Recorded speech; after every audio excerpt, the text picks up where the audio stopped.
Welcome to the JBs Powercast, where we talk about industry news, events, performance parts, trucks and accessories, shop talk, and we'll even do a little bench racing. The JBs Powercast starts now. Hi guys, thanks for tuning in this week. It's Friday.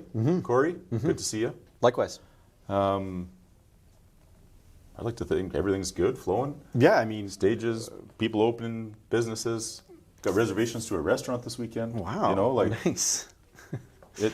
Yeah, it's things are rolling and happening, and generally, I think people are feeling good. It's just Yeah. about summer. It's Yeah. July next week, which is actually kind of crazy. It sure I is. don't really know what happened to June.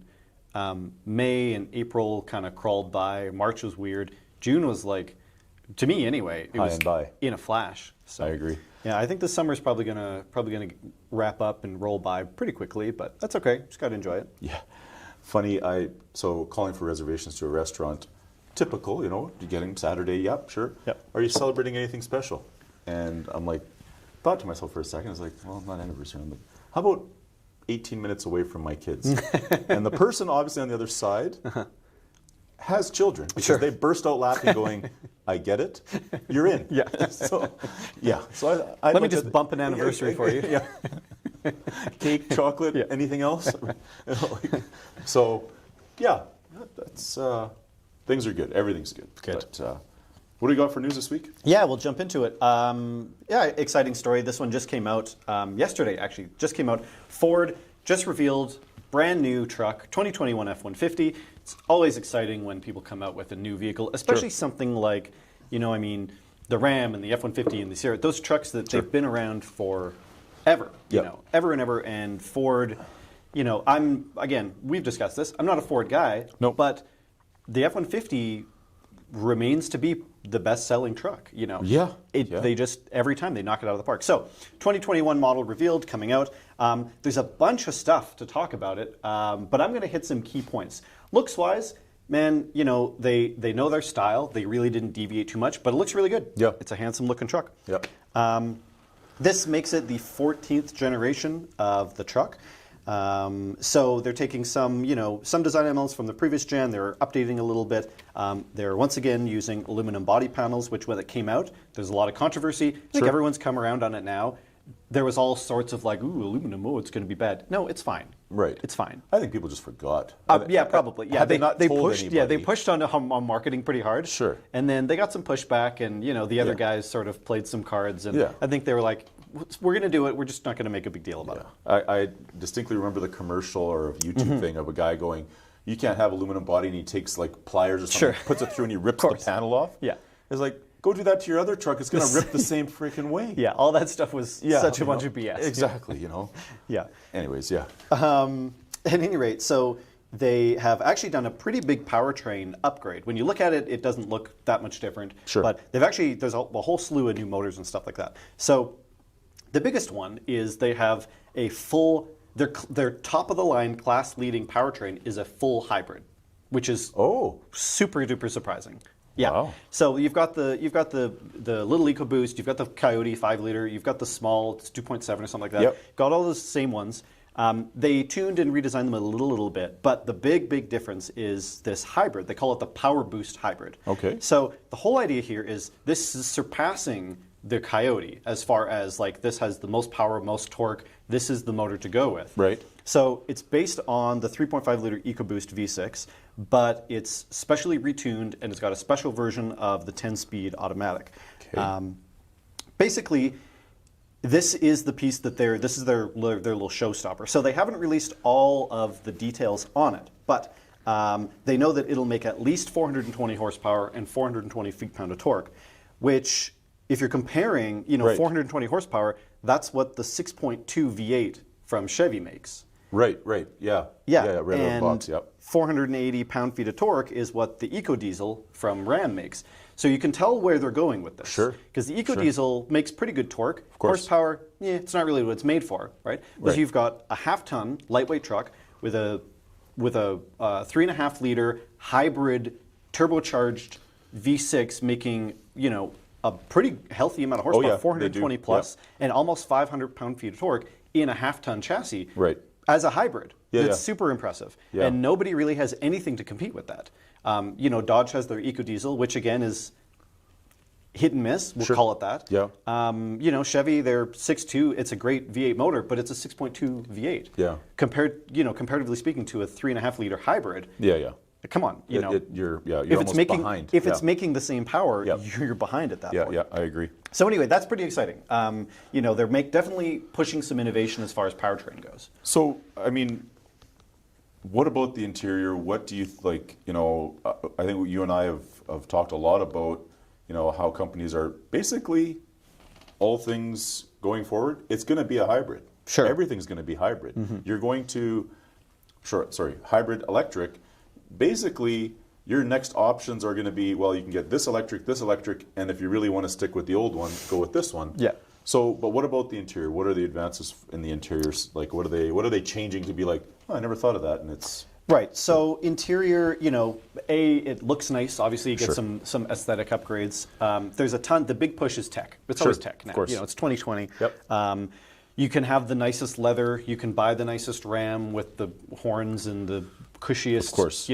Whatever. But at the end of the day, what people really, really, really, really want is tech. So now coming like natively built in, so their new Sync 4 natively supports Android Auto, Apple CarPlay, Amazon Alexa, all built in. Wow. Right? Okay. Which is, again, you can get all of that through aftermarket stuff. Obviously, we support that huge. You bet. Android Auto and Apple CarPlay, that's a big side of the aftermarket that we do, with Kenwood. But, Ford, again, it's always a catch-up game for them. Right. The aftermarket is always a few years ahead, and then all of a sudden, whoosh, they jump up. Right. And they're in the jump-up point right now. So there's also a all-new 12-inch digital screen, that's all touchscreen, all fancy. And, screens have been out for a while, Sure, obviously that's something new. But a 12-inch is pretty nice, and it actually pairs with an entirely new, totally digital 12-inch dash. So the whole display is becoming all LED, all digital, all touchscreen, right. The whole thing. There's no more dials, there's no more, it's a full I'm sure on like the base model work truck, it'll probably be like that, but otherwise that's the way they're going with it. Interesting. Exterior-wise, the dimensions are pretty much exactly the same. I think they differ by like 1/10 of an inch, so it's the same size. For sure. They've taken some styling cues, they've tweaked, they've upgraded a little bit. There's some cool lighting options. But one thing that's really, really good is there's the new, they call it the multi-use bed. I'm only going to touch on a couple of features, but the idea basically is that, hey, it's a truck, you're probably using it for work. A bed is useful, but let's make it more useful. So one of the things that they have built in is called the Embed power station, which is basically just an integrated generator right into the truck. Yeah, so there's a little, on the side, there's a little door that opens up that's got plugs, it's got switches, it's got outputs, it's got inputs, and it's all run off the 12-volt system right in the truck. Oh, wow. So like you can, not unlike, a lot of vans have like 110 AC out. But this is actually an onboard generator that's separate. You don't have to have the car running to power it. It's its own deal. Own deal. Yeah, exactly. Cool. So very, very cool. A lot of different options for different scenarios for working. You can actually get a new bed where the tailgate is a totally flat work surface, just for guys that's what they need, right? Sure. When they're working, they flip it down, and that's their spot. Yep. Yeah. Cool. So lots of cool stuff. There's honestly too much to talk about. The article, describing it is long. I just picked out some key things. So I really encourage everybody to check out in the description. We'll have the link to the Autoblog full breakdown on it. So go there and check it out because there's a lot of cool stuff in the new next gen F-150, which should be pretty exciting. Yeah, and we know we're going to see a lot of them because it's a Ford F-150. They'll be everywhere, and that's okay. That's fine because they're good-looking trucks and nothing wrong with that. For $100,000, why not? Yeah, right. We see them every day in the parking lot here at JB's. We're constantly doing work to them. We're upgrading them and doing everything. So it won't be long before the 2021's in the parking lot and somebody's going, nope. Can I get a train horn for this? Of course you can. Right? Yes, sir. Please. Why not? I want to scare the kids as I drive by. That's right. That's cool. Real cool. So we're going to shift a little bit. The next one here, I just found was an interesting story. It's honestly not like that surprising, but it's interesting nonetheless. So Tesla. Sure. Tesla, we're not going to talk about electric cars per se. We're going to talk about the company and how they rank for quality. Sure. Tesla has a bit of a reputation right now for having some quality control issues. comparatively speaking, small company, Yep. right? As far as their production output, their manufacturing, stuff like that. They're a huge independent car company. Of course. But when you compare it to someone else, obviously like Ford or whatever, there is no comparison. it's really hard to make that comparison. Yeah. But so JD Power, the company that does surveys and ultimately does quality tests and stuff like that, they every year have something that's called their IQS, their initial quality study. Okay. Basically, the whole idea behind this is it's a ranking and it's a metric that they call a PP100, which is problems per 100 vehicles. Oh, okay. So essentially, they send out surveys, and this year they sent out over 87,000 surveys that are completed and turned back. So Right. damn near 100,000 people. It's a pretty widespread. Sure. The whole idea is new ownership and new leases in the first 90 days. How many problems have you had with this car? They collect all the data. Fair question. And they basically rank, car manufacturers, how many problems per new vehicle over 90 days. Oh, wow, As okay. sort of a generalized, like, hey, you make a new vehicle, oh, geez, this has a lot of problems, this has a few problems. Right. It's kind of interesting. So this is the first year that Tesla has been included. Right. They've never really acquired the data. There hasn't been that many of them, right? Right. This year they're in it, and they, the results, they're not great. They're not great. I'm not surprised, but I didn't think they'd be quite so bad. So basically, the way that they measure it, I'll give a comparison. So it's a number that they give. So the top spot this year, Yeah. number one spot, was actually a tie between Dodge and Kia. Wow. So Dodge and Kia have the best, problems per 100 as far as a quality First 90 metric days. is Yep. concerned. Yeah. So their number is 136. Gotcha. So in theory, 136 problems per 100 vehicles in 90 days, 90 days. is about 1 1/3 problem if you're going to do the Sure. math Yep. per 100 vehicles. Yep. Not that bad. No, not at all. Which is pretty good. Chevrolet and Ram, interesting because Ram they do as a separate brand, Right. tied for second place. So Dodge and Ram took number one and number two, which speaks pretty big volumes compared to how they were, let's say, 15-ish years ago. Yeah, you bet. They ranked in at 141. Okay. So they actually do an industry average as well. Industry average is 166. So 1.6-ish Right. problems per 100 vehicles, which again doesn't seem that terrible, right? No. Tesla. Tesla landed in last place, Okay. like by a pretty good margin. At the end of the day, their score is 250. So they've got, Wow. which again, if you break it out, it's about 2.5 problems per 100 vehicles, but it's almost double what the other guys manufacturers have. are, right? So, the purpose of this is really just sort of basic information. Does this mean you shouldn't go buy a Tesla? No, of course not. No. Does this mean that they're all pieces of junk? No, of course not. But it is an interesting metric to prove what there's been a lot of talk about, which is Sure. just that, like, hey, yeah, they're cool. Hey, yeah, there's tech and all this stuff, but like they might suffer from some quality Sure. control problems. Sure. Now, what is interesting is this tends to reflect the value of a dollar, Okay. in that luxury brands are almost always at the bottom, almost always every single time on this Right. particular ranking, right? Of like how many problems have you had? They're always at the bottom. Right. Now, Tesla I wouldn't call a luxury car No, per se. no. But they're down below the luxury cars, which tend to be the worst. Worst. Things like Land Rover and Jaguar and all those guys, right? Yeah. The way you really pay a premium and you expect a super nice vehicle, and they are, but again, and it's probably just because those companies, relatively speaking, are smaller, Sure. right? So it's kind of interesting to see how that shakes down. Does it? Is Elon Musk give a shit about JD Power? No, I'm No. guaranteed he doesn't. It Probably makes no even read the difference to him. article. Yeah, probably. They don't really care. The people that want to buy a Tesla, they don't really care. Sure. But it's interesting to bring that company in with the scope of all the others and just sort of compare and say, here's where they are. And yeah, they're making crazy innovations. They might have a little bit of work as far as some catch up. Yeah, I agree. And it's interesting that the point you made that it seems like the luxury cars always rate the worst. And, Yes. and it's like, you pay the premium, but are you then just paying for the name and you don't care that you have to have it in the shop way more than you would that your neon would have been? Spoiler. Yes. No, you look at that and you're like, okay, I'm going to buy a Range Rover. Cool. Everybody that's wealthy has one. Yes. Are they objectively nicer? Do they feel nice? Yeah, probably. Right. But if it's going to be in the shop all the time, Right, and you paid 3 times for it. Oh, Right. I mean, it really very brings into interesting. the value of your dollar spent question. Absolutely. Yeah. Image is more than practicality. Sure, it is. Well, Right. and a good example is they do it by individual car too. Right. And for last year or for this, for I think these are the 2019 figures, right? Because obviously this is data Sure. collected. Yep. Data collected. Yep. The best car by this metric is the Chevrolet Sonic, which is basically their entry level car. Right. That's a $25,000 totally fine car. Right. But that's probably statistically the most reliable car that you could buy today. Right. But it's far and away not the nicest. No, And no, that's no. not taking a crap on the Chevrolet Sonic. It's a totally fine car. Right. But you go buy. Actually, Audi was surprisingly low on the list. You Right. could go and spend twice as much on an Audi, which, it's again. Objectively, it's a nicer car. It has better creature comforts and all that. Yeah. But it's going to have, at least 2 or 3 times the problems. Whatever that may be. Things Yeah. failing, things breaking, Yeah. who knows? Yeah. It's not like Audi's a small company. No, Volkswagen. I mean, but you're right. It seems like the more options you get, because the Sonic, like you said, could be a plain Jane 4-seat steering wheel, and guess Sure. what?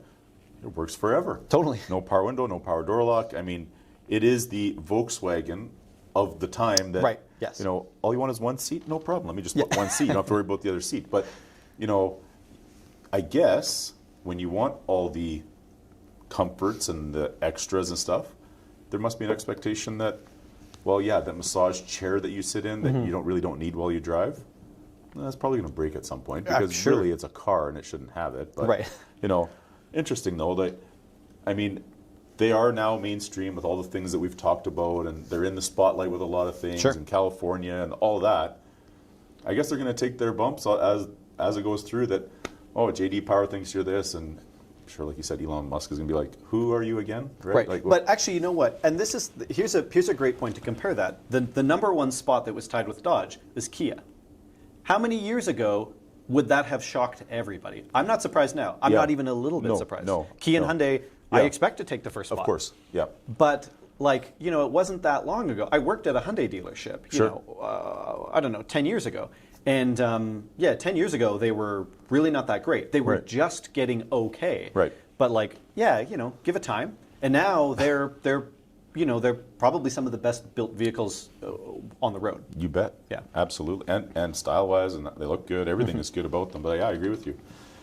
Guess we'll see what Elon has to say down the road about I'm JB sure Power. he won't care. Yeah. He'll keep making cars the way he course he wants will. to. He'll Yeah. keep making stupid trucks that are Yeah. shaped like bricks. Anyway. Yeah. But he's wealthy and he can get away with whatever he wants. Totally. Yeah. Okay, the last story, we're going to talk about a bike. It's a quick story, but Sure. you like bikes, I like bikes, we like bikes. Yep. It's almost July. I rode mine today. So we're Nice. going to talk about a bike. Sounds good. Aston Martin, Okay. the last person you expected to make a bike. Never would have Never guessed done it in before. Yeah. They've teamed up, and they sort of announced this a while ago, but now we've seen it. They've teamed up with a company called Brough Superior, which is a Okay. UK bike builder. And they're making their first super bike. And it is a crazy little super bike, this thing. So what a good start as far as them coming out with the motorcycle. They've done it in a very Aston Martin way. It's Sure. going to be super fast. It's going to look really killer. It's going to cost a boatload of money. Sure. And it's going to be very, very, very limited production. The thing Wow. looks wild. It looks Yeah. so good. So it's got a 180 horsepower turbocharged motor of some specification. They didn't say, but all we really need to know is it almost makes 200 horsepower, and you're going to have to hold on It weighs 500 for your pounds. life. Yeah, it probably weighs maybe 500 pounds. Yep. They've developed it with, I don't know how much you're familiar with different variants of motorcycle suspension. I know a little bit, but it's Yeah. certainly not my expertise. It has a double wishbone girder style front end. Okay. So and that is? well, wishbone style suspension like A-arms, Yep. right? So you've got a double A-arm suspension on a girder style, which is how it's mounted to the forks. Oh, okay. Yeah, Right. I understand. So it's not like they invented this, but it's a type of suspension that used to be used a long time ago. It's generally not built on new bikes because A, it's expensive, B, it requires a lot of material, Sure. and it's a little bit of an over-engineering thing. Yeah, for the average rider. doesn't For the matter. average rider, totally. Right. But what it does allow you to do, it gives you so much extra control, especially cornering, right? Right. So they've decided to really put their money in it. develop this crazy suspension, really tune the heck out of it. There's a couple of other interesting things that the images went by, but when you first see it, there's no cluster, there's no dash, there's no anything. Right. So what they actually have is there's a slot at the top of the tank, right? So you're hunched over right at the top of the tank. There's a slot for your smartphone.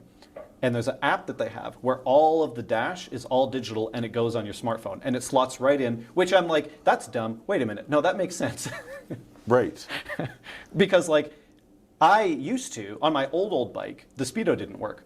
So I downloaded like a Speedo GPS app, clamped it on, there's a Speedo, done. Easy solution. Doesn't look that great, but it's fine. Yeah, so what? Right? But like, yeah, okay, why build a bulky, couple bubbles?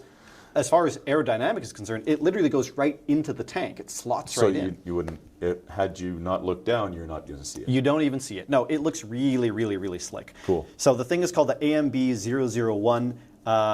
They're going to make 100 of them again. It's very Aston Martin of them. Yeah. And what do you think it's going to cost? They only need to make 100. Let's say that. Well, yeah, I mean, it's a motorcycle. How much money do you think this thing's going to cost? Well, you got to think, okay, so Harley, this is a super bike. 70,000, 80,000 would be, like, holy shit, that's a lot of money for a bike, right? But yeah, I have $120,000. Yeah. So, like I said, they only need to make 100 of them. 12 mil, done. Good project. Well done, boys. Successful. Right. And so that tells me that these aren't, they're engineered to be superior in ride and suspension, but this is somebody buying it and putting it in the showroom of their collection and being like, hey, look at this. When it's 100, when it's a production rate of 100, for sure there'll be some super bike enthusiast, rich guy who owns all the craziest super bikes, and this is the latest one, and he'll probably take it to a track. But like any of these things, it's the price tag is kind of irrelevant at this point. Yeah, I agree. It's like, oh, you have one of those. Yeah. Wow, look at you. Cool. Yeah. Can I look at it from a distance? Sure. Right. Can you turn it on? Yeah. Maybe. Okay. Anyway, either way, whatever. Hey, like I'm all in for guys engineering, making cool stuff. You Never make stop. one, you make 100, man, it's all good. Yeah. Yeah. But we won't be getting one anytime soon. No, whatever. It's fine. It's okay. I've accepted my fate as a extremely, extremely, infinitely ordinary person. Yeah. It's good. It's better. It's better. It is better. Low expectations makes for a better life. Next week on the Powercast. Yeah. So those are the stories that I have. Some things to talk about. Absolutely. Yeah. Thanks, Corey. So we're going to take our usual break. Coming up, Christian Roth from BD Diesel. Nice. As you can see the stuff behind us here. Yep. So we'll see you guys all after the break. Sounds good. Thanks. You rely on your truck to tow, haul, and deliver day in and day out.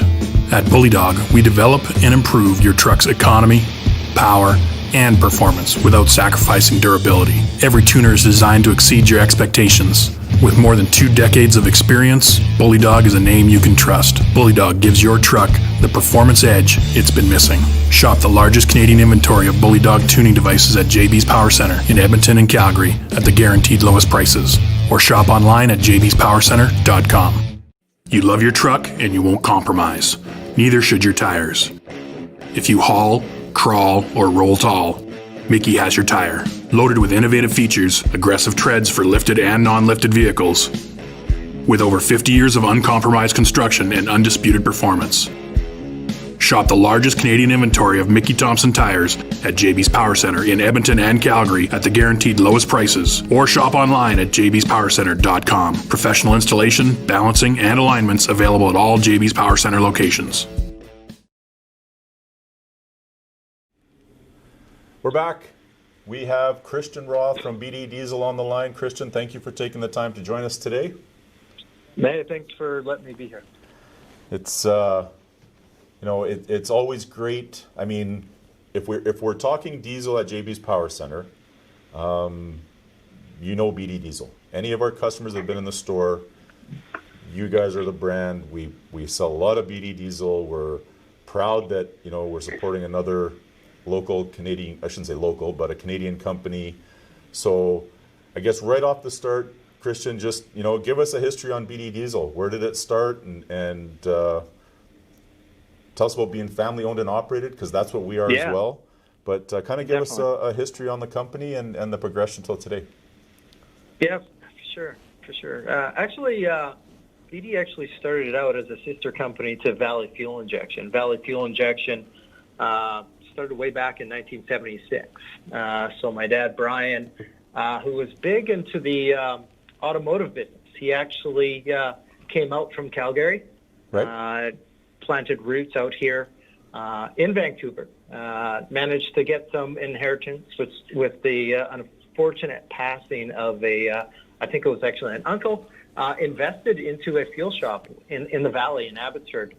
And really, that was in 76, and really started to grow it from there and expanded the product offering. Typically, he really focused on agricultural fuel injection, then expanded into the light truck market, accessories, running boards, that type of stuff, right? So aluminum running boards was a big thing, and then really expanded out into the aftermarket. I'm going to say aftermarket performance stuff, and this is a real big chuckle. Is that a few people know this, that originally BD was started primarily on the fact that Brian, my dad, reached out to Gale Banks to become the distributor in Western Canada. Gale declined that, and it went to another distribution. Obviously, Brian wasn't happy with that response, and so he decided that, hey, you know what? If they're not going to allow me, there's a market opportunity here. I'm just going to create the stuff myself. So, in fact, BD was actually formed indirectly from Banks. So it was interesting. So that was in the 80s, early 80s, and then in 1986, Brian discovered that, hey, you know what? There's a market here for pickup truck exhaust brakes.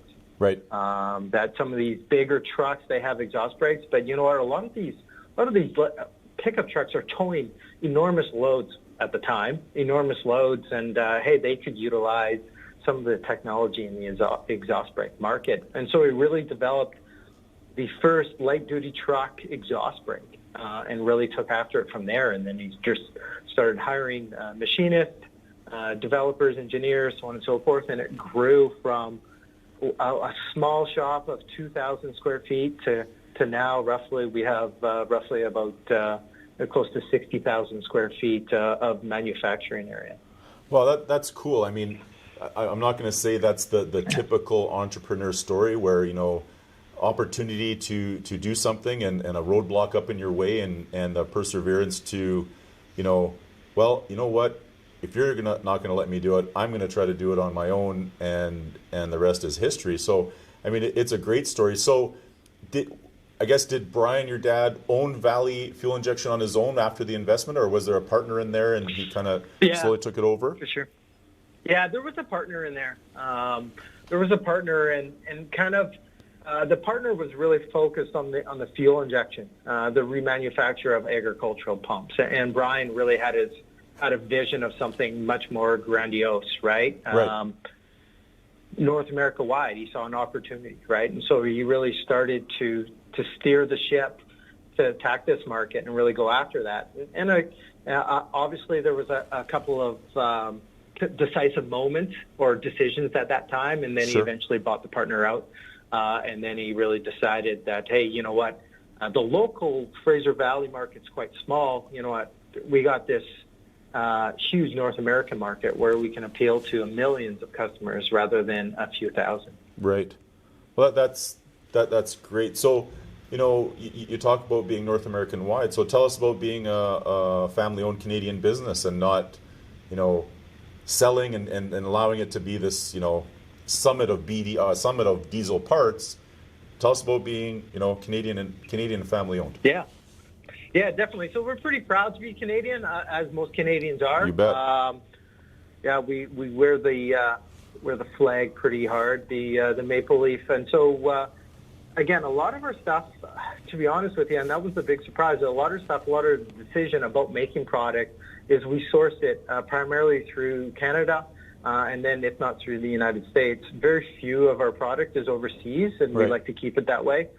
We like to support our local economy, our local machine shops, all sorts of different foundries. Whether our biggest supplier is actually from Alberta. One of our biggest casting suppliers is actually from Alberta, and so we're really trying to support the local economy because we feel it actually comes full circle. In a lot of cases, the parts we buy from our suppliers in turn, those people that they employ are our customers. And You so bet. we're really like to see that kind of that full circle approach, right? It's really supportive. If you send that money overseas, you're never seeing it again. Right. And we don't like to see that, right? So it's we like to be made in Canada and have that proud stamping on our castings and our products that it is made in Canada. So Real cool. Yeah, and it's exactly. And we employ currently we're employing about 125 people right now. All families, many different family members. So people from the same household work here. Sure. And that's kind of that family value that my dad Brian really instilled is that this is work is family and family is work, and as together as teamwork, we'll get a lot of things done.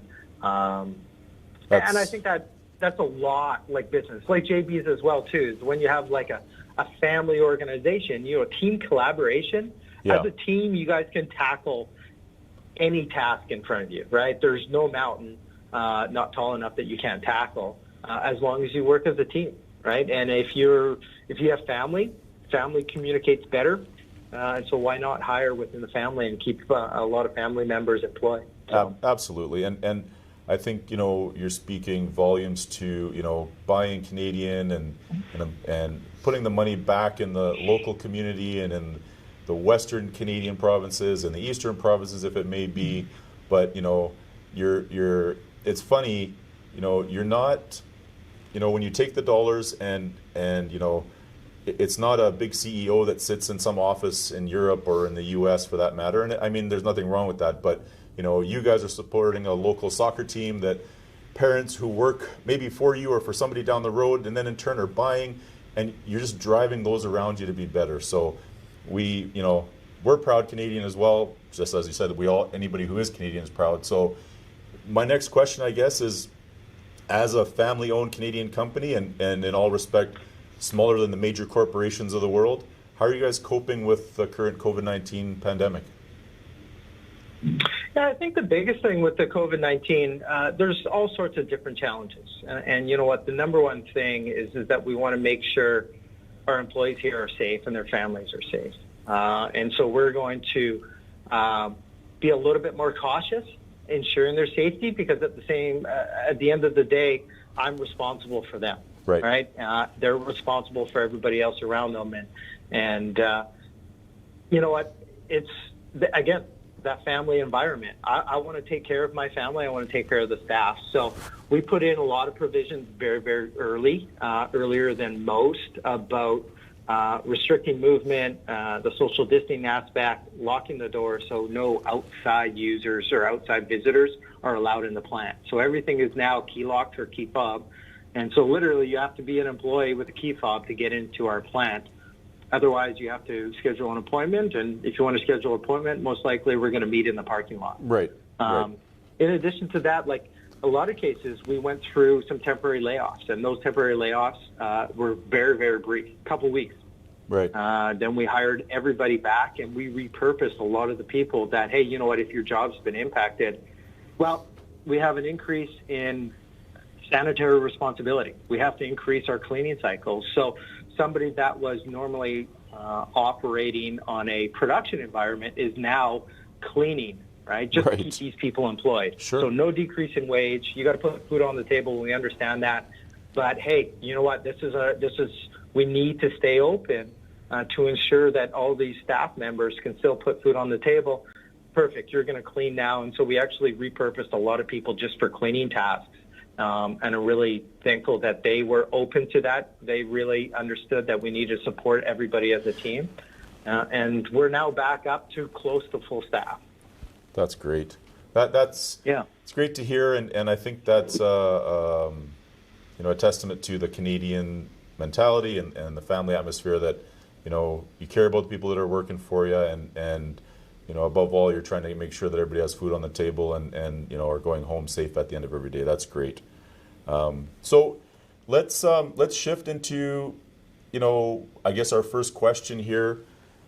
How's the diesel market changed over the years? I know you said that initially agriculture and the focus was that with your dad, but how are you seeing the diesel market change, and I guess where do you see it heading? Like what's coming? Not so much what's coming down the line from BD yet, but where do you see it's going? Where do you see that the market itself is going? Yeah, definitely. So I've been in this market for 20 years now, and so we've seen some drastic transformations. Right, I joined into the company when the first ISB's 24 valves hit the market, right. and really the electronic chip really took off. You know what? Pre to that, it was P7100 pumps, and so you had your cam plates, your injectors, that type of stuff, your governor spring kits, and that was it, right? And a lot of that stuff was mechanical knowledge. It was okay. You got to take the pump apart, install, and so it was kind of grassroots, right? Sure. And so when I started, we really started getting into the chip tuning game, and that's really when it started to take off. You found that the diesel market or the aftermarket really opened up to a larger market. You've got a larger market where I don't really have to be so mechanically inclined, which is good and bad. Sure. But you know what? I can install this chip and I can get 45 more horse. I can get 100 horse more. Right. I get better fuel economy, all this type of stuff. And that was really that VP44 pump that really kind of changed the transformation of that Cummins and that Dodge engine or Dodge vehicle at that time. And then really the 7.3 Power Stroke really came evolved. And that changed the market again too. And so you had this fairly easy chip install. And really we started to get into tuning at that point. And that really was the big paradigm shift. And that's when it started it all, where really the electronic performance really kick-started everything because it opened up the market and how easy it was to really to upgrade a lot of this stuff. So, and then of course you have seems like every 10 years you go through a large transformation on technology, right? And then 2007, you had the emissions challenges, which I think everybody can agree the OEMs weren't ready for that challenge. No. You talk to a lot of people, those 2007 model year vehicles, whether the big three, they have their challenges, and everybody knows the emission challenges, and it takes multiple generations to get that figured out. A lot of that stuff is much, much better now, but those early model vehicles were a huge challenge. And, sure. And I think everybody who's owned one knows of those challenges. Yeah, I completely agree with you. I mean, I think that's where there was a big swing in 2007 when all these emission things and the fluids and everything that went with them. And future-wise, Christian, like, is it more into guys wanting more performance and more horsepower and they're racing more diesel trucks, or do you think the future is more about the balance between towing and comforts? What do you think? What do you think about the future that way? I think that's a good question. I think naturally it's always been a balance of towing, comfort, enhanced performance, right?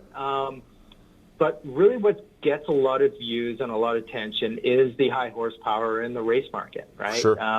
That's such a small percentage, right? Yep. At BD, we take a look at it. It's kind of like a bell curve, right? Yep. That bell curve right in the meat, right in the center, is the towing and performance crowd where you have the 50 to 150 horsepower gains, right? That's the bell curve. That's the meat.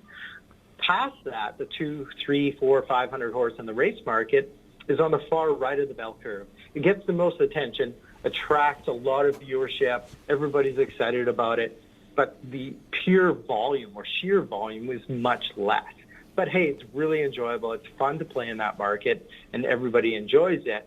But ultimately, use that market as an advertising media to kind of get to the meat and potatoes, right? That bell curve area. Right. So, yeah, definitely. So we see that. And where we're going, it's still going to be that bell curve, that meat, where you're going to be that 50 to 150 horsepower level. That's still going to drive a lot of the business, a lot of the future. And to be honest, the technology transformation, we're going through some more technology transformations with these newer engines, like even from the factory, they're post 1,000 foot-pounds, right? Right. And so the opportunity for us to have a very, very reliable, easy driving 600 horsepower truck with simple bolt-ons is now attainable, right? Which you think about 5 years ago, you're like, no way. Yeah. Simply attainable, reliable, that you don't even have to look at gauges, no way, right? And now we're hitting that, right? With some of the test stuff we're doing with late model Ford Power Strokes, 600 horse is to the ground. The ground is quite easy, right? So, which is cool. I know you touched on emissions a little bit. What are some of the challenges with emissions selling across the border and the way the EPA is down south? Yeah, so BD as a company, we always like to keep the emissions in. We like to function to try to make things better. Right. And again, it's one of those fringe market, about the removal of emissions, but BD always wants to keep the emissions in. We want to make sure that the engine's operating at peak efficiency to how it was designed, right? Again, it's the old adage, the black smoke is unburnt fuel. It's just a lot of waste out the tailpipe, right? So let's optimize the system, use the system that's there, and let's optimize it in performance and improve the things that are broken, right? In a lot of cases, yeah, definitely. And that's where that market is going, especially obviously in the United States. With EPA, even in Canada too, right? The Ontario area is quite strict. British Columbia is quite strict, and that's the continued path that we're going to go down. Is we're focusing heavily on emissions in product because we feel again that market opportunity is the largest. We'll continue to release products that fix issues that the OEMs have, problem solvers as we like to call it. And we continue to target that market, and we feel that, again, like I said, that Power Stroke that we're working on right now, I can get 600 horse to the wheels with emissions on, right? You got your DPF, you got your EGR, you got all this stuff, right? So, again, if you can get something that's easy to bolt on, that I can give a user 600 horse to the ground, that doesn't require excessive amount, 2 or 3 days of work, I think the customer's going to choose it. Right. I don't disagree. I mean, 600 horsepower to the wheels on a truck that's generating 1,000 foot-pounds of torque is pretty wild. I mean, like you said, you're not stripping pieces off and changing and doing it, but you're adding something that, the average person, by all sense of the word, can do. Is pretty cool in the advancements in technology when it comes to diesels and what you guys are doing. That's real cool. I've got some product here behind me. So my first product style question is going to be, give us a rundown on the new throttle sensitivity booster. Oh, yeah. So that was a pretty exciting launch. And actually that just really launched probably the late part of last week and the early part of this week. So this is what we call the version 3. Internally, it's the V3 TSB. And this one's taken a drastic transformation in the overall look, right? If people are familiar with the earlier version, actually probably nobody knows that there was a version 1 TSB, but there was a version 1 TSB. The version 2 TSB was a module that effectively hid underneath the dash, and if you wanted adjustability, you had a factory-looking push button that you can control a number of settings. Sure. So the version 3 actually changes this all. It was a paradigm shift. It's more of a visual unit that you actually mount on the dash, and it's got a nice glossy finish like the new dashes of the new vehicles, and it's got an up and down where you can actually choose multiple. So there's multiple settings now that you can choose, and it's visually much more appealing, smaller, compactor, easier to install. So touch base a little bit about how it looks is that you have obviously your plus and minus, and that controls your power level. Sure. It's very easy. It's a tactile, so you can actually get a physical feedback when you press a button, which is nice. And it's all LED illuminated. There's some additional settings. You actually have a security setting, so that actually locks the vehicle out.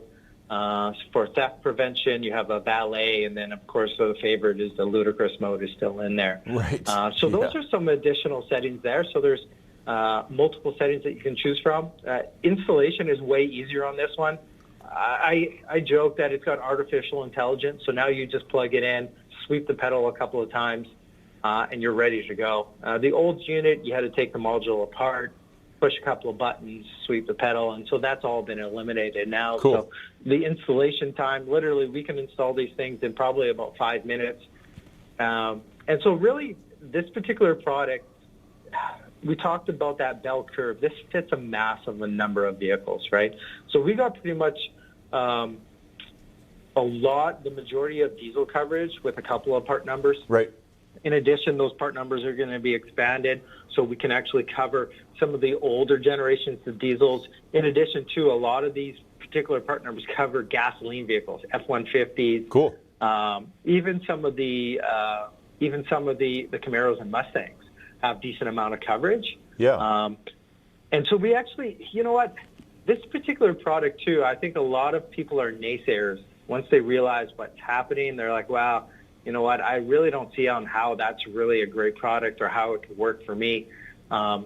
We've been able to convert, I'm going to say probably 95% of those people.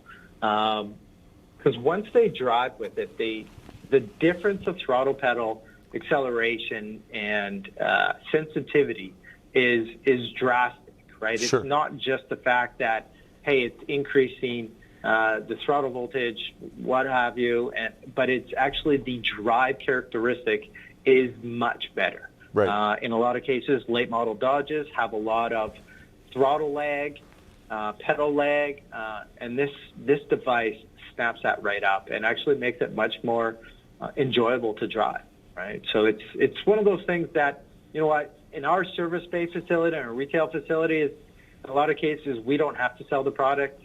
We install it, let the customer drive around the block, and it sells itself. Right. So it works very well, and price point is super attractive too. Sure. So I think you touched on a point there, and you know, with people coming into our stores and the market of diesel and the traditional sense for power, and everybody has heard about the handheld programmer and stuff. But give us a quick rundown on how the throttle sensitivity booster actually works. Like, you know, you briefly explained it there, but just for anybody that's like, oh, well, what is it? And just give us a quick explanation on your truck does this. When you add this, it does this, right? Just give us a quick rundown on how it works.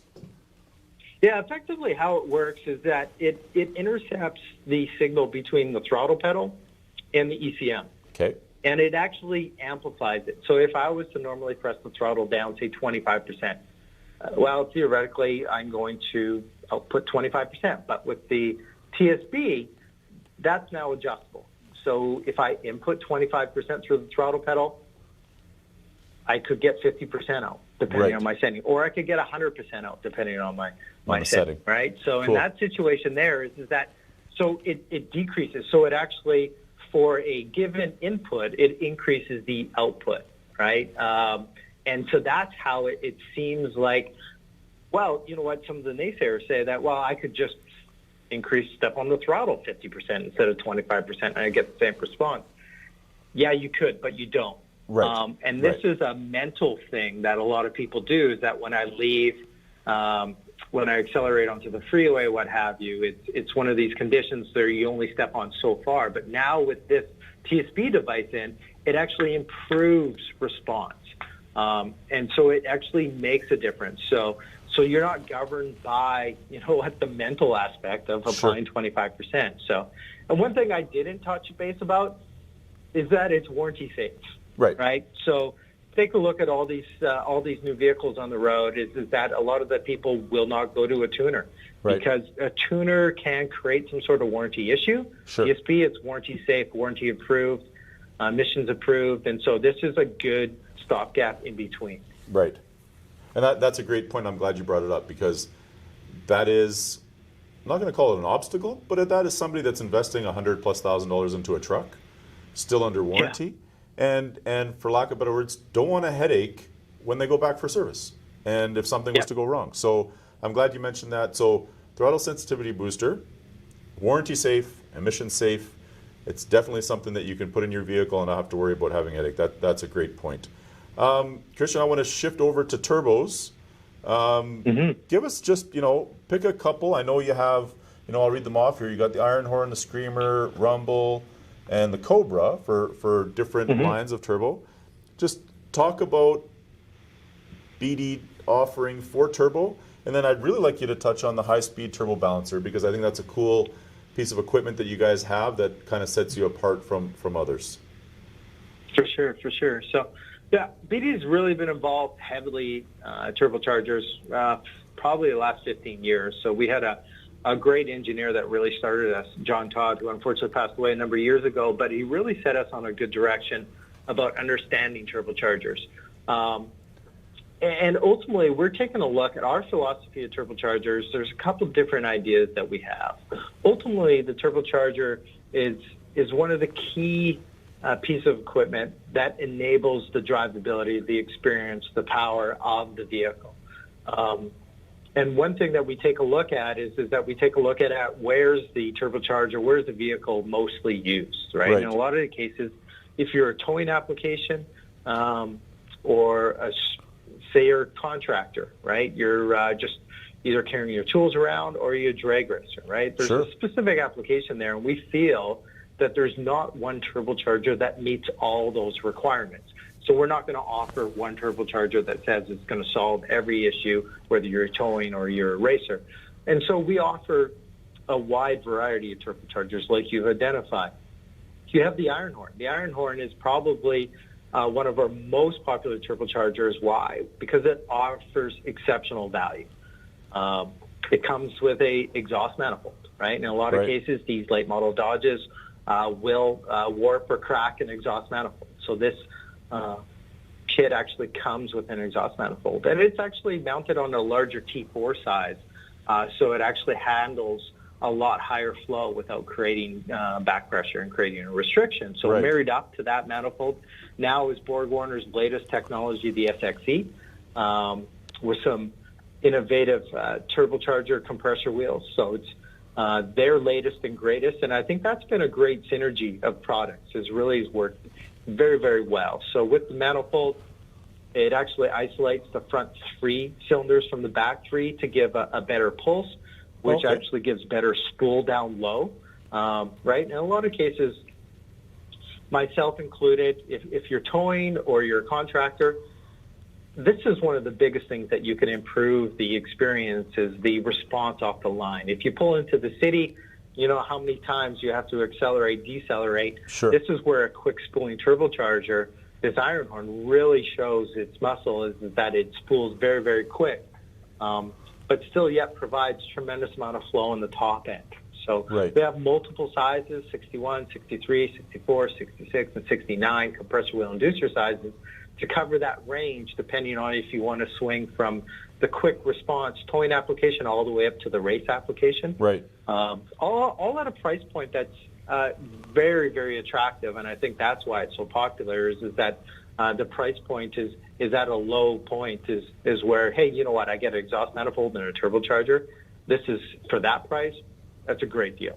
That's a great deal. So shifting gears a little bit, we also have the Screamer line, which is actually increasing popularity, primarily because of the bolt-on emissions requirement. So the Screamer line retrofits, we'll say, existing frame-size turbochargers with performance enhancements. Now, those performance enhancements may be just a compressor wheel upgrade, turbine wheel upgrades, or both, right? So in the Dodge application, you actually have both of those. So you have upgraded compressor wheel with a low MOI new turbine wheel that has shown very, very positive results.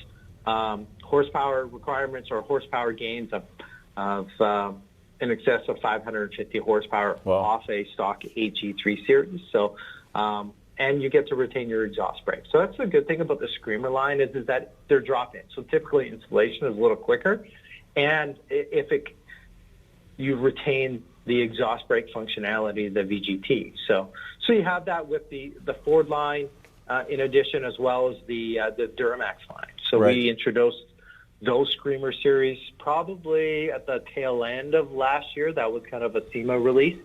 And those two have compressor wheel upgrades as well as mixed flow turbines, which is pretty interesting technology. So we're really the only ones in the aftermarket that use a mixed flow turbine wheel.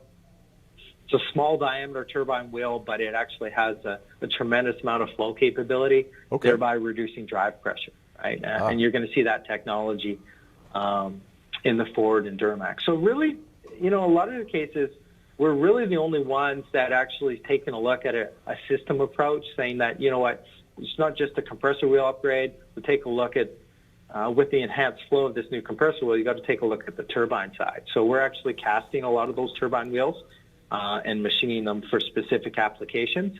So it enables us to actually get a lot more out of it. Lower drive pressures, enhanced lower drive pressures, lower EGTs, better response of the turbocharger as well. So real cool. And you touch base. If we're going to do that, well, we got to make sure the quality's there, right? Kind of goes hand in hand. And so we actually, all those turbochargers are actually tested on our high-speed VSR balancers. So, and the VSR stands for vibration sorting rig. So it's kind of an unusual naming convention. But we actually spool or spin those turbochargers up close to, depending on the size of the turbochargers, some of the smaller turbochargers, we can get close to 100,000 RPM.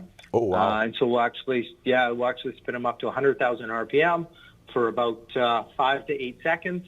Then we monitor the imbalance, make corrections on the entire assembly. So that's the great thing about this device, is that this unit is actually bolted together, functional unit, as you're going to get it. Right. It is then balanced as a unit, right? So it eliminates a lot of quality control challenges, right? Old school balancers, you have to take pieces apart and balance them independently. Right. Now everything is balanced as a finished assembly, and so we can actually catch all sorts of different problems, whether it's oil leaks or vibration challenges, right? So the good thing too is that we can actually take a look at harmonics up at 100,000 RPM and say, hey, you know what? There's a harmonic at 100,000 RPM could either increase NVH or actually cause a journal bearing failure, and we can adjust that balance at that point too. So it drastically reduces the warranty rate. So, which is, I mean, it's something to be said when a product is tested at the rate that it's going to be used and at the finished product that you're getting. Not so much that, oh, this product was tested, it's perfect. That piece was tested, it's perfect. This piece was tested. We just assembled it and we're sending it to you because all the pieces are perfect. This is a complete. Here's the turbo. We open the box as you would get it, and we're testing it on our machine here. And when we're done, we guarantee you what you're getting in the box worked as it should on this balancer. Which to me is it's a reassurance that, okay, I know this works because it's been tested as I got it. So that's real cool. Yeah, definitely. It's one of those things is that when you start manufacturing products, you take a look at errors or where mistakes can be made or where warranties could happen, and then you systematically eliminate those, right? It makes a better product, better customer response, of course, right? Nobody likes a warranty. Sure. And so it's nice to see when you implement these steps that, hey, you know what, one of the things I say is to the staff, if we do catch a problem, hey, this is great that we actually caught this problem here. Right. Because it's much better if we caught a problem here than in the field, right? We don't want it to impact the customer. Exactly. So no pun intended, let's shift into transmissions. Sure. Are all the transmissions in-house tested at BD? Yeah, so every transmission is tested on our transmission deck. So they're hydraulically tested. So we generally have a standardized quality control form where every pressure and every particular gear is actually monitored, shifts are monitored. So we went through a process a couple of years ago now where even the torque converter is actually tested. So if a customer was to purchase a 68 RFE transmission from us, well, that torque converter, that customer was tested on that transmission. So everything is tested as a synchronized pair. So we catch, if there was a particular problem with that torque converter, we would catch it right there with that unit. So again, in the system, we know that this left our facility working together. Right. And so you're engineering out quality concerns, right? So it's a quality control aspect. So you test as much as you can here eliminate variables as much as you can, so you develop a better product. Wow, that's cool. So I mean, I think it's fair for me to say that if you're buying a transmission from BD Diesel or from JB's Power Center that is a BD piece, you need to get the converter with it because they're tested together. So that's right. It's probably the best, you might not, whoever's doing it for you, hopefully it's here in the house, but whoever's doing it, you don't really need a converter, the old one's okay. But hey, when you're buying a piece like a transmission, the few extra dollars to pair it to something that's been dyno tested as a pair, had the fluid run through it, and everything is good as it leaves, is probably the only way to purchase it. Yeah, and that's what we believe. Honestly, a transmission is not a small purchase. Yep. And so we strongly believe that money spent the first time is money wise, right? You don't want to do transmissions multiple times. And we'll try to design in quality components to the point where we're designing, machining a lot of our in-house components where we actually put into this, understanding failure modes, and doing preventative maintenance on items that could fail in the future. And so, you know what? In the transmission world, you definitely get what you pay for, without a doubt. Yeah, I think that's a fair statement for sure. So, moving right along, fuel injection.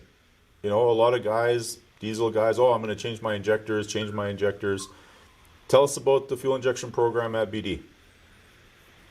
Yeah, for sure. So, again, this comes back to the history of diesel, right? Back in the 12-valve days, 12-valve injectors were very easy to be worked on.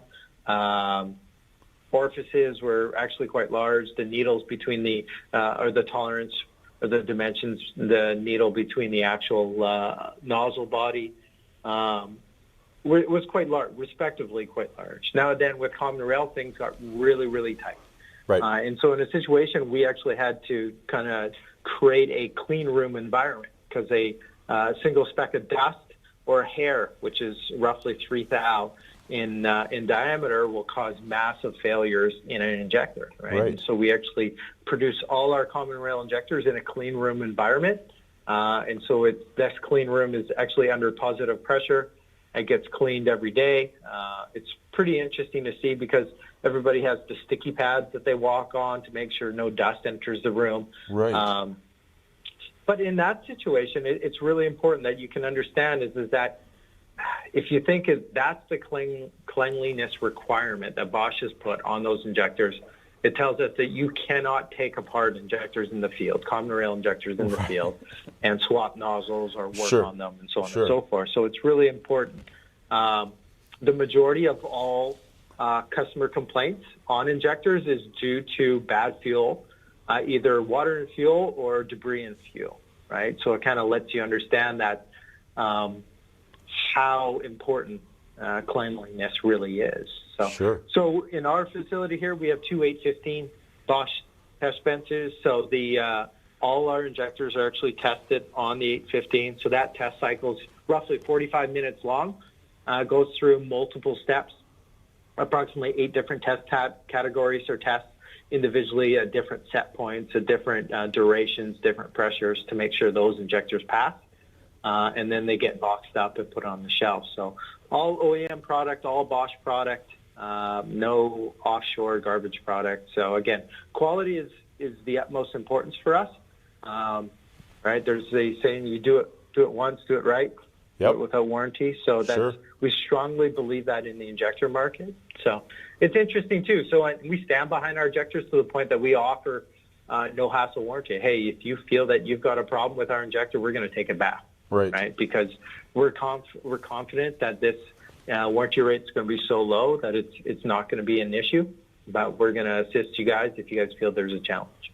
Wow, that's again, standing behind a product to that extent is a testament to the confidence you have in what you're selling, and I'm sure you don't regret the decision because you're not having anything come back. So, I mean, that's great. I want to tie our next. It's not so much of a question, but more of a getting you to just touch on it. But with everything that's happening, long haul truck drivers, essential workers, and stuff like that, I want you to just touch on the highlights that BD has and offerings in the category of the highway tractor market, because I think not that it was overlooked in the past, but now more than ever, we're seeing that our food supply, our pieces and parts that let our businesses run, are all brought in on a highway tractor. So just give us some highlights on the strengths and offerings in this category. Yeah, I would agree. I think it's interesting that Class 8 market is kind of the Rodney Dangerfield market. It gets no respect. You know what? Our economy, our infrastructure, it's critical to support that economy from the highway tractors, right? You take a look at the vast majority, and I'm going to say probably, I don't know, have an accurate number, but I'm going to say the vast majority of all goods moved are on tractors, sure. Highway tractors, right? Class 8 vehicles. And they really don't get that much respect to understand, the challenges that they go through, right? The uptime, the cost involved, right? It's always one of those things where you see a highway tractor drive through the city, and it's one of those challenges, man, that's got to be tough. And so I have a lot of respect for those people, definitely. So we have some pretty cool product offerings. Obviously, we do we rebuild OEM turbos. We're a whole set manufacturer, or whole set rebuilder, whole set distributor, and so we can offer OEM parts as well. But again, too, we started to get into the aftermarket, saying, hey, where there's an opportunity for a better product, or a better product that matches the actual user's requirement. And that's where we got into the exhaust manifolds for the ISX. Sure. That's been a real successful product for us. We should actually shortly be releasing some information on some new exhaust manifolds in that heavy-duty market. We do know that our manifolds stand up a lot better than the OEM ones, and they're priced more effectively as well.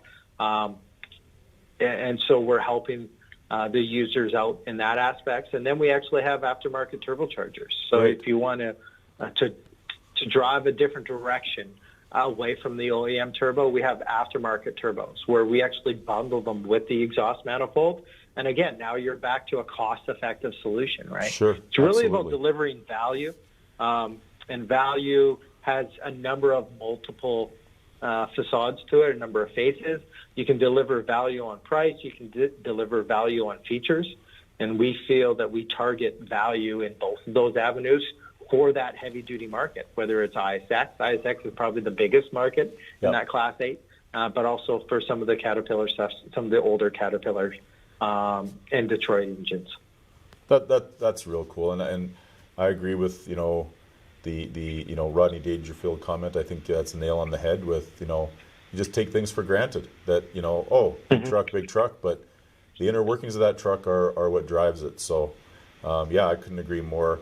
So just kind of wrapping up here, Christian, the final thing I wanted to ask you is, I know you touched on a few things for innovations, but what is coming down the line from BD for innovation-wise? I know you don't have to let us all the in-house secrets, but what's coming down the line that all of our customers and BD fans can look forward to? For sure. We're going to have a lot more exhaust manifolds coming out, so we're going to target that market. Like I said, a little bit about the heavy-duty market. We're going to tackle that market, and you're going to see some of the other stuff. We're kind of bridge the gap. We're actually going to take a look, too, as expand into the F-150 market a little bit more. So I'm going to say there is millions. There's millions of those trucks out there with turbochargers, with the opportunity for performance. And so we do offer some turbochargers for that market, but we're going to expand that a little bit more and get into that market a little bit more. So we're excited about that market because it's a new customer base, and there is so many vehicles out there. In addition to the diesel stuff, we're going to expand the turbocharger line, the Screamer line's expanding more. And we're working on more suspension pieces for the GM Chevy guys, right? So we're trying not to leave anybody left out. So, again, we got a full engineering staff here of 7 people. They're constantly busy developing new products. They're all mad scientists, so to speak, and we're all coming up with some pretty cool ideas on how to target that market. Yeah, in addition to that, too, we're trying to understand, too, the buying process and really understanding how to be more effective on how to support our dealers and the end users like JBs, right? Sure. How can we be more effective at supporting that? And so you're going to see a lot more marketing information coming out as well, too. to support JBs and their power centers. That's awesome. Well, thank you very much, Christian. I appreciate it. I'm sure our listeners and our viewers that have watched will appreciate it. Anything diesel, it's got to be BD Diesel. Thank you for taking the time, Christian. Thank you, everybody, for tuning in today, and we'll see you guys next week. Thanks for tuning in to JB's Powercast. Check out jbspowercenter.com for the latest updates. You can find the JBs Powercast at jbspowercenter.com, YouTube, and Facebook. Don't forget to like, follow, and subscribe. JBs Powercast is a JBs Power Center production and is produced by Stephen MD and Sean Lansman.